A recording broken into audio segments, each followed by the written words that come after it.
Peace stars, what's up? This is your boy Evil to Any Star. We're gonna be talking about Luca Vildoza in his exhibition debut as a Knick, playing for his home country, Argentina. We're also gonna, if you look in this corner here with this thumbnail, we're talking about Nigeria versus USA. Man, we're gonna talk about both. Without further ado, Donnie's podcast. Let's get into it.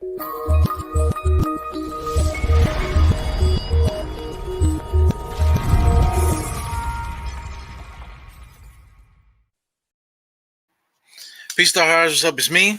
Got the world peace hat on. If those that don't remember, what's the name? Ron Artest, whatever his his real name is now Meta World Peace. Excuse me. He actually made this hat a few years ago, and I bought it just off the humble. He made a couple, kind of like cheap looking world peace hats, man. But I always kept it in good condition, and it's good a good time to wear it, man. As you can see, I got dire state of mind here. I'm over here thinking about my man State.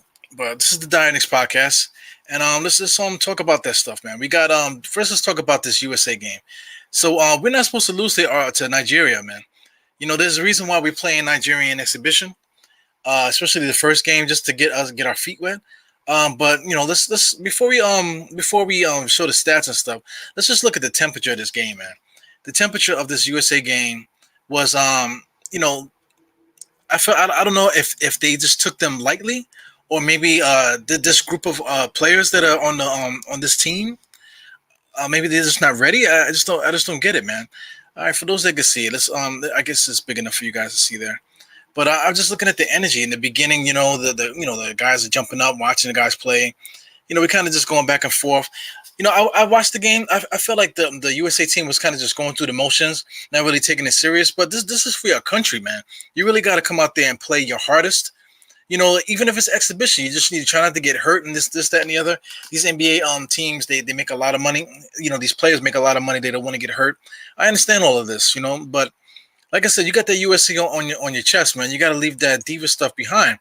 And like I said, somebody like Dame, I thought Dame played pretty hard. Just judging by what's happening. But I feel like everybody else was just kind of going through the motions. You got to understand too. This is like an AAU mindset. A lot of these guys, they're the number one guys in their team. They got a lot of shots. The offense, they don't have to worry about playing defense. They don't have to worry about running the offense. Because everything is catered to them. They have the green light to do what they want to do. So now in this setting, you got to have guys that are willing to do the little things. So Kevin Durant, name the guys down. Freaking Dame. Uh, the kid from Boston. Just run down the line to every other player on his team. Here he goes here shooting the three. He just kind of just dribbles the ball down and just launches it. Somebody got to rebound. Somebody got to play defense. Somebody got to talk on defense. Somebody got to be a leader. It's more than just going one on one. That's when the USA team kind of excelled. Every time they go one on one or and that type of thing. But this Nigerian team actually push the pace every single time down. And usually when the USA team plays any other team, especially a team like Nigeria, we would just run them off the court, because they just don't have the skill to match up anymore. But now they're doing just like the NBA players. They're grabbing guys that are professionals all around the league. Some guys that they just give them citizenship because their parents might be from Nigeria, or they just might have Nigerian descent. Gabe Vincent, some of the guys that was on the team, and a couple other guys I never heard of. Precious Achiwu, whatever his name is, he was is on his team. But just a little vibe here. At the end, it kind of was interesting. Just looking at the energy. If I can scroll down to the end here, just looking at the energy here. It came down to free throws. Look at the score. Nigeria is up 85-80. They had to rely on this USA team to figure it out and try to come in clutch. They were up 88-80 with just about a minute left. It came down to free throws with 3 seconds left, and my man here, Levine, he missed the free throw and it forced him to miss it. He had to miss the second one to try to get the rebound and get the three up. Crazy, man. Achiwu got the rebound. He's an NBA player.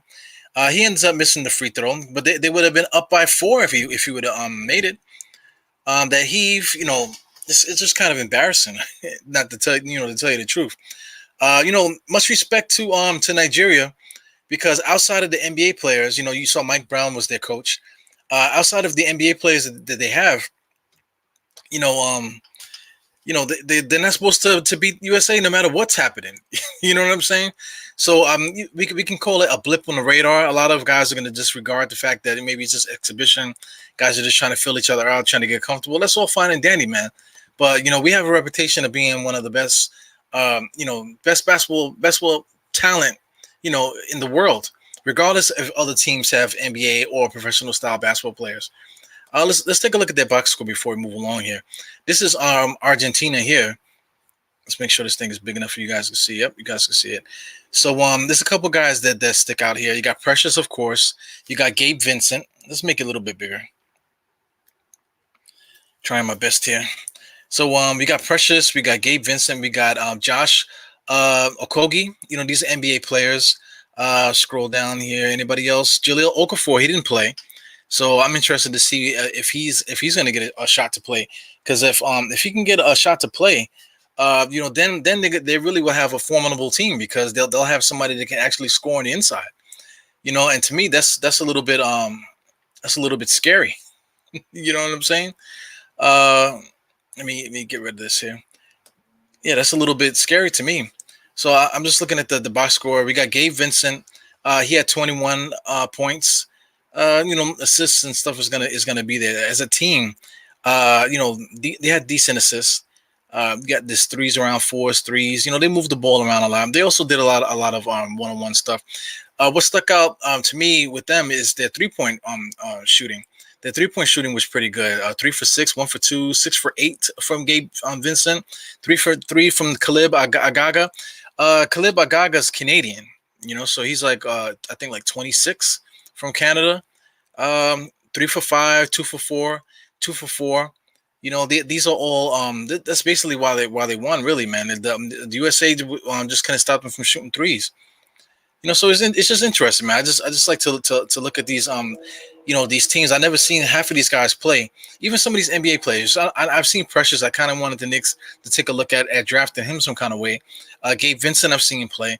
Okogie is a tough, hard-nosed player. A couple, like I said, a couple of these other guys I've never seen play before. So it's just interesting to see all these international guys. As far as the USA team is concerned, one guy I want to point out.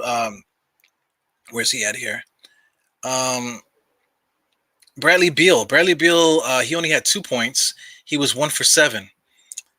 It's exhibition, so it's weird. Like I said, it's weird for these guys to play secondary roles. They used to just getting the ball, getting their space, and chucking shots when they feel like it.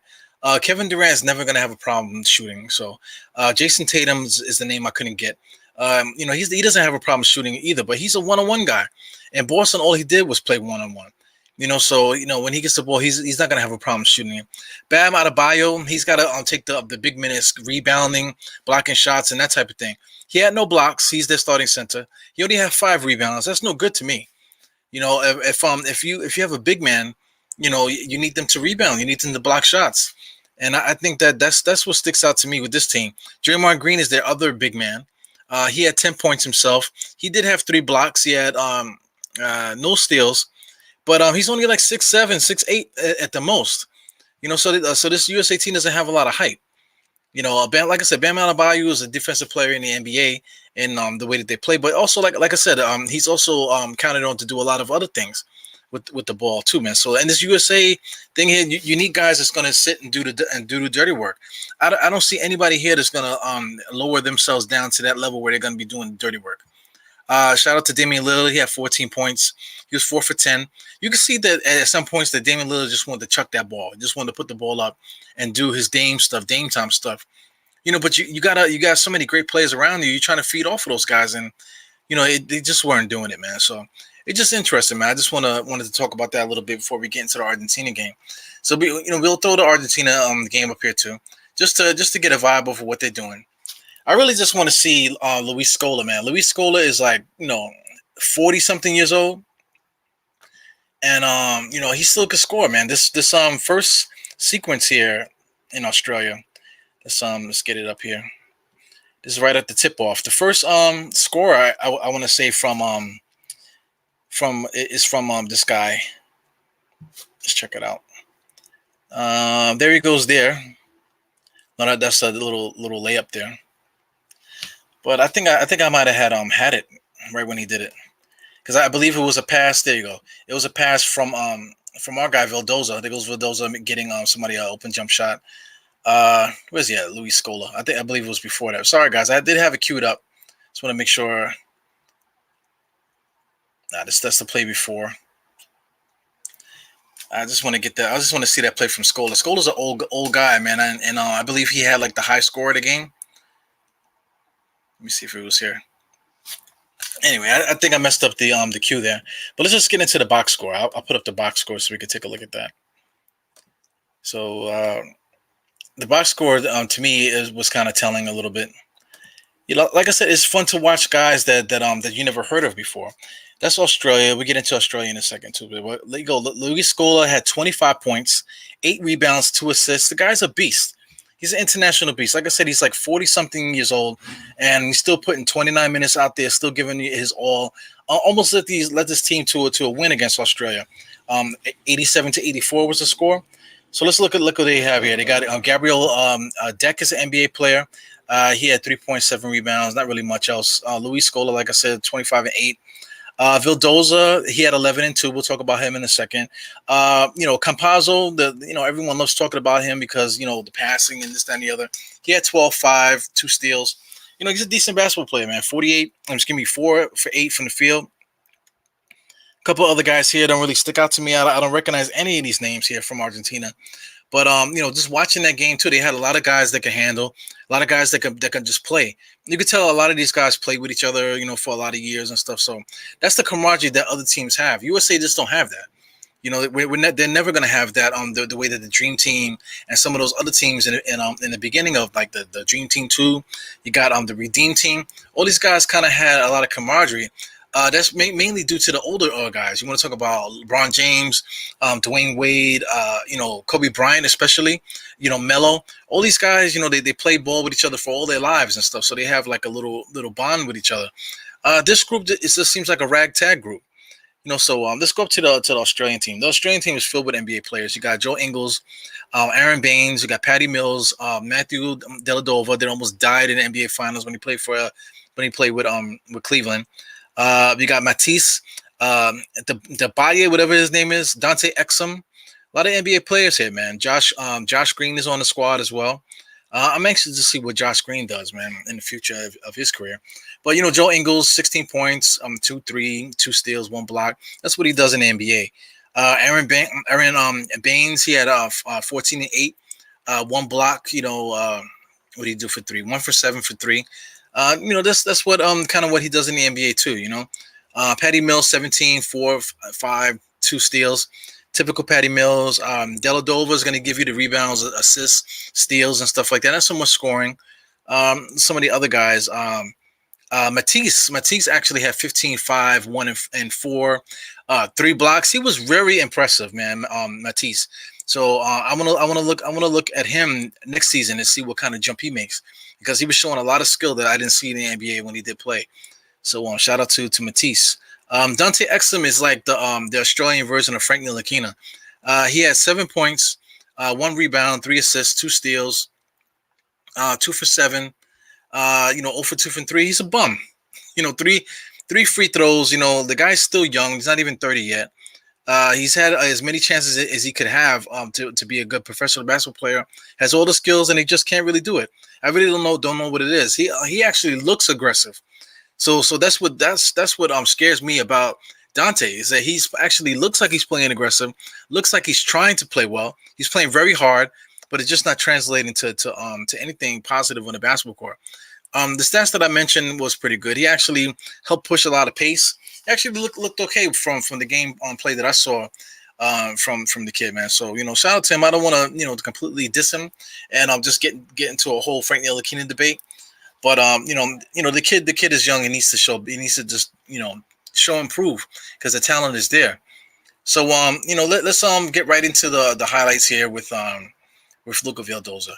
So I tried to cue it up on the main the main exhibition highlights, but let's just go to Luca's individual highlights. Let's make the screen a little bit bigger. I got to cue it back up. So right off the bat, man, he shows the little handle. You see him going through his legs like that.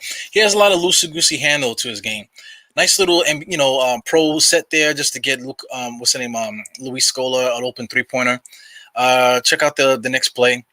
Or just another replay from it. My man Luca Scola, Luis Scola. Nice old man shot there. Same thing there. Luca gets it to Campazzo, gets it back. Nice little play, curl play, bang. 3-point shot.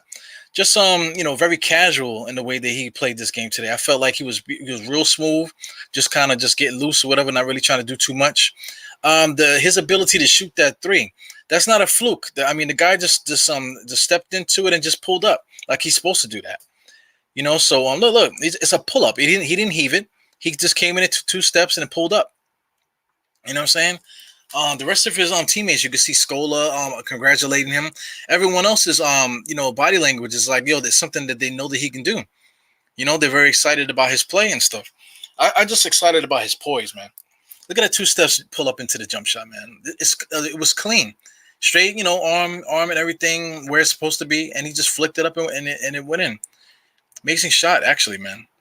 He didn't really shoot too well from the field, in the game. He kind of like I said, he kind of was like very, very, very calm and loose. Like he wasn't really playing hard. He kind of was just going through it. This is him just not forcing the issue. Nice, easy, go around the pick and then shoot a jump shot. He's very poised, man. That's what I got from him. They did show he did have like a defensive lapse in the beginning. Nothing too special, man. Like he came across the half court, went into the paint, and had to jump out at the three. A lot of NBA players have problems with that as well, man. Trying to do what the coaches want, and but not really paying attention to where the guy is really. So here he is shooting from Dame range again. That was like a good 5 feet away from that 3-point line, man. He just pulls up, and that's something that he can do. I guess it's something that that's not a surprise for him hitting that half court shot. He can hit those jump shots, man. So I'm very impressed with Luca. So a lot of people are already expecting him to be a point guard, to be a starter in point guard. I see Twitter going crazy saying stuff like that. We never actually seen him play in an NBA game. And this first taste of the way that he played in exhibition is pretty good. But I would like to see him once the lights come on and they really get busy. Because if you want to use that excuse for the USA team, that's the reason why I went through all this whole thing. You look at the USA team that lost to Nigeria out of all teams, right? You want to say that just exhibition, they don't want to get hurt, they're just filling each other out. Okay, cool. Luca Vildoza has been in the States training with the Knicks this whole time, and he came over to go play with his Argentina team. And he just trying to feel it up, not trying to get hurt. He's just trying to go through the plays and stuff like that. You can say the same thing about Luca Vildoza that you'll say about the USA team. So I'm anxious to find out what's going to happen once these groups get into play and these guys really start playing basketball. So that's going to happen, at the end of July. I want to say it was July 26th or so, 24th, 5th, 6th, something like that. That's when this the Olympic stuff is for real, and the guys are really going to start playing whatever. So I'm very anxious to see these guys play with the lights are hot on them. And we'll see. Argentina always plays scrappy, man. They got a lot of guys in there that can do the same things: handle, pass, run. They're not afraid. The Argentina teams are never afraid. Australia, they got a lot of NBA team players there. They're gonna be very tough. And Nigeria, man, Nigeria played good defense. They were able to push the pace. They have an NBA coach, Mike Brown. So it was exciting stuff, man. So I encourage everybody to really pay attention to this world game, Olympic stuff, because the game is expanding. We got NBA Africa right now. J. Cole was on there. Of course, the talent's not going to be as high as some of the other leagues around the world, but you just got to pay attention to basketball internationally. Also in the United States, especially in New York. I can only speak for New York, and I'm going to speak for anywhere else. But in these basketball courts, I'm starting to see a lot of Indian descent, Arabs, Asians. Is the courts are not looking like how they look when I was younger. When it was mostly dominated by Black and Hispanic. Every once in a while you'll see some mixed cultures out there, but normally you would see them in their neighborhoods.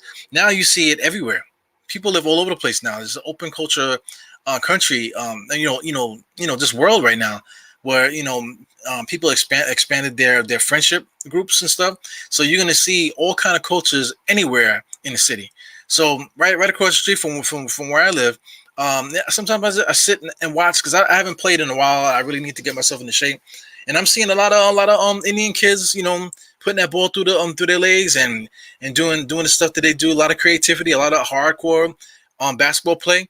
Some of the older cats that I see that are younger than me, they play hard every basically every day in the summertime. They got a group of guys that get together and they really bang out and have some really good basketball games. And like I said, it's not like how it was back in the days. It's a whole different clientele out there, man. So look forward to this international play, not only overseas but just right up the block from you, man. So anyway, it's your boy Eru. Just want to talk some international stuff. Just really get, our feet wet with this international stuff, and really just to talk about Luca and stuff like that. Of course, I do everything live. I don't do anything, pre-recorded or pre-rehearsed or anything like that. I actually just got in the crib and I put this together, and here we go. So, salute to everybody here, man. As the word salute is always used around here, we got Mike Morgan. Shout out to Mike Morgan. Thank you for tuning in, man. I'm not sure if I remember seeing you, but shout out to you. May the 4th is always around. Thank you, May the 4th for coming through, hanging out with me. Baines is good. He can shoot the three, tough guy. Got a lot of bounce in his legs. It was good to see him play. That Australian team is going to be tough, man. You really got to keep our eyes on those guys. Infamous New King, what's up, man? I don't think I remember seeing you before, but thank you for coming in. What else we got here? May the 4th is still here. I just want to give shout out to guys that are here, man. We got Delano Steele Jr. I don't think I remember seeing Delano. The face looks a little familiar. Thank you for coming through. Yeah, salute to Knicks podcast, man. As always, you got Gregory Castillo. I've seen Greg plenty of times, man. He shouts me out in the comments.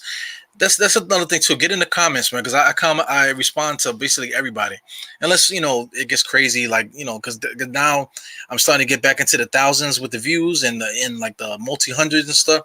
So a lot of guys are repeating the same stuff, man. So if I miss your comment or if I don't comment to it, don't think I'm ignoring you. I see everything. So Luca and Alex versus Alex Caruso. Let them fight. I don't know why they made me laugh, man, but I kind of want to see that, man. Luca versus Alex Caruso. I think that would be a good fight, man. How do we get that done? Do we call the guys from Triller or something like that? Maybe invite them to somebody's backyard or something. May the 4th is still here talking. Just want to shout everybody out, man. Delano Steele. First time in the chat. Thank you, man. Thank you very much. Like I said, the face looks familiar, so maybe you jumped in the comments or whatever. I kind of remember everybody. Sincere Genius has been here before, helped me out a lot in the live chat. But like I said, I just want to shout everybody out. Thank you for tuning in. Like I said, this is about the Luca situation and the international situation also with USA losing to Nigeria. Shout out to Nigeria, man, because I don't know if you guys ever did 23andMe, but my sister did it. We got the same parents, so obviously the DNA is going to be the same. At least, unless my mom and my dad got something to explain. But I actually have like a lot of Nigerian DNA. I want to talk about high 40s, almost 50, maybe even 50s. I got to double check, but I got like 50% DNA of Nigeria in my blood, man. So whenever I see that word Nigeria, for some reason it tingles me, and whatever. Maybe that's my ancestors letting me know that that's a part of the blood and stuff. Then of course I got like a small bit of Caucasian, a lot of Spaniard kind of like DNA. Then I got some Indian in there too, man. So anyway, just throwing it out there just in case anybody wants to clone me or something like that because you love my podcast that much.